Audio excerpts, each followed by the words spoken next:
What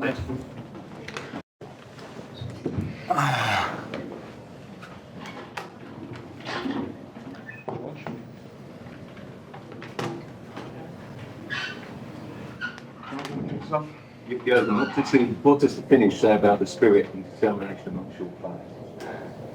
Yeah, for today, absolutely everything. I think in my more than 1,000 games I coached or managed, whatever you want to say, I never had a game like this. That's the truth. Not that we never turned games, we did that, but with 10 men in an atmosphere like this, against an opponent like this, no, I don't. Not only that, I can't remember, I'm pretty sure it never happened. Because these moments are rare and super special. And but I thought the boys deserved it today. Because with 10 men, we played better and gave Newcastle a proper game. Before that, it was a bit wild, with obvious advantages for Newcastle with the 1-0. We didn't play calm enough. We felt under pressure where we wouldn't have to.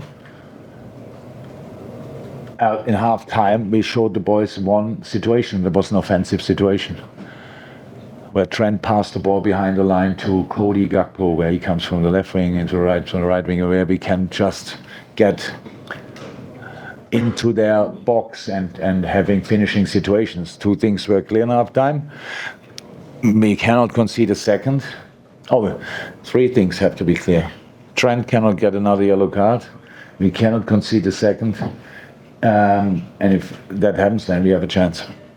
And that's what the boys obviously, they were ready to work super hard. And in the other moments, they had,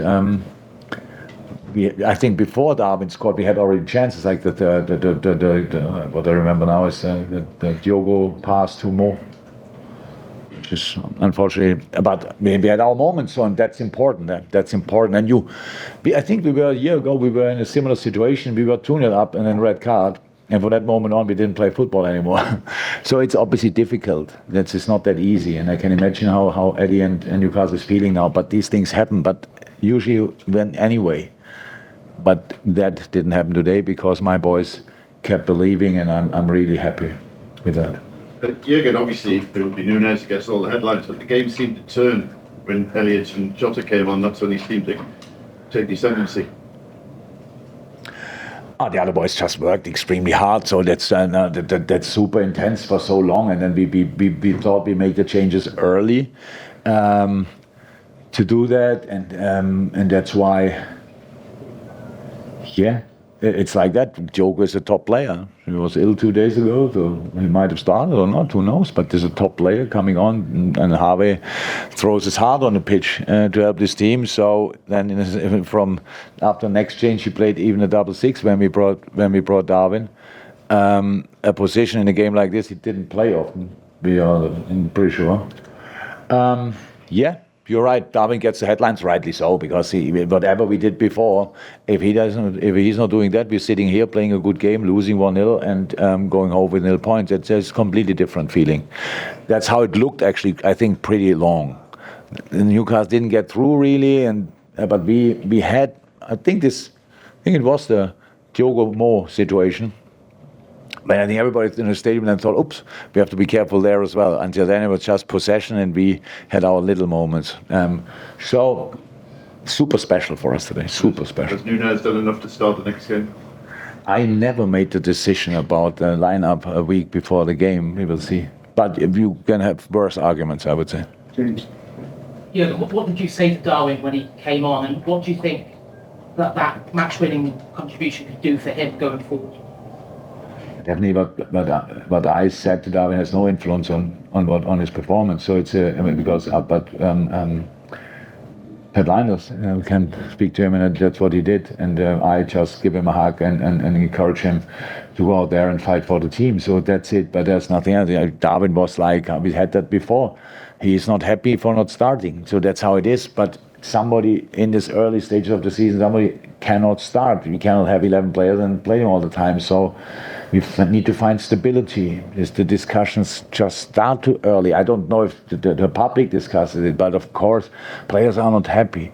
So after the national break, we play every 3 days. Nobody can play all the games. So we have to make sure that we have different options to go for, and we need to create a new way to play football. And of course, Darwin can be a super part of that. If his key strengths are exceptional, absolutely, but we need to find stability as well. So for him, everything will be fine.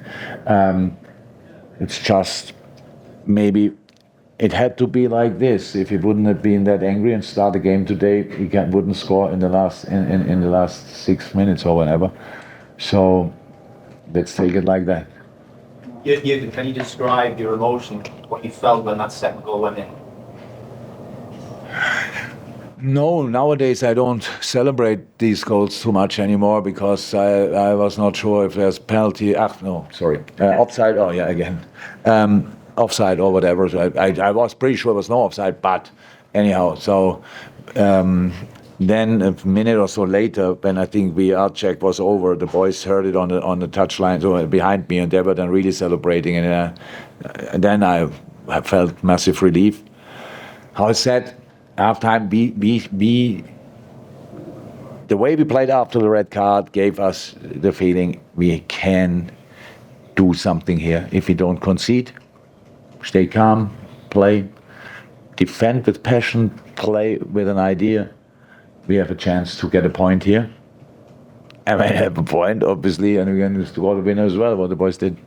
Can you describe the spirit that you've got in this team? Sorry? Can you describe the spirit that you've got in this team? No, I don't know. We have to create a spirit. That's how it is. We are early. It's early in the season. It's the atmosphere, the understanding of the boys is super.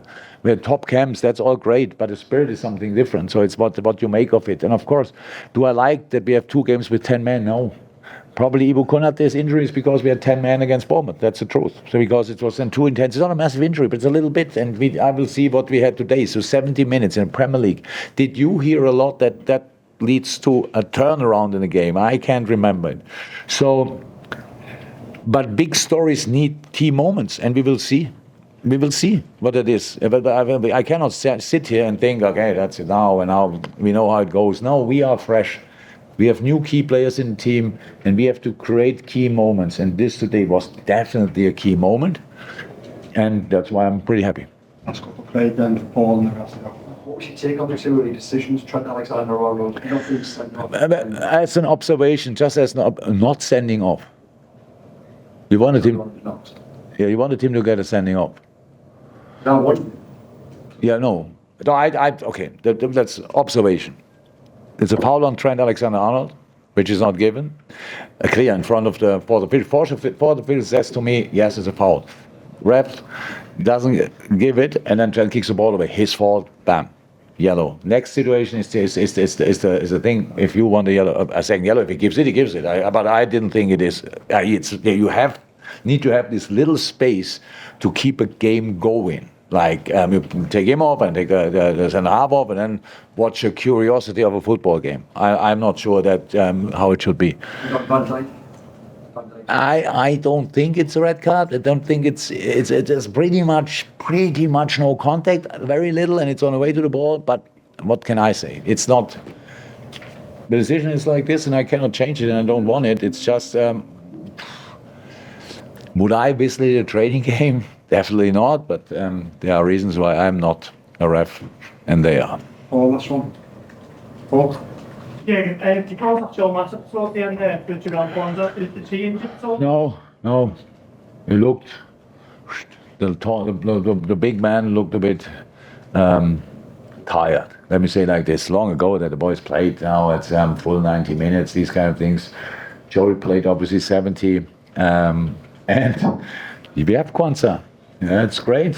He's a real talent. He's played 2 really good passes, super important passes, I would say. Defensively, then we needed luck a little bit. We were a bit too deep, a bit too passive, so they could shoot. But we had Ali. Yeah, there were obviously, besides the results, a few nice stories, and bringing Kwanzaa on is one of them. Okay. Thank you very much. You know,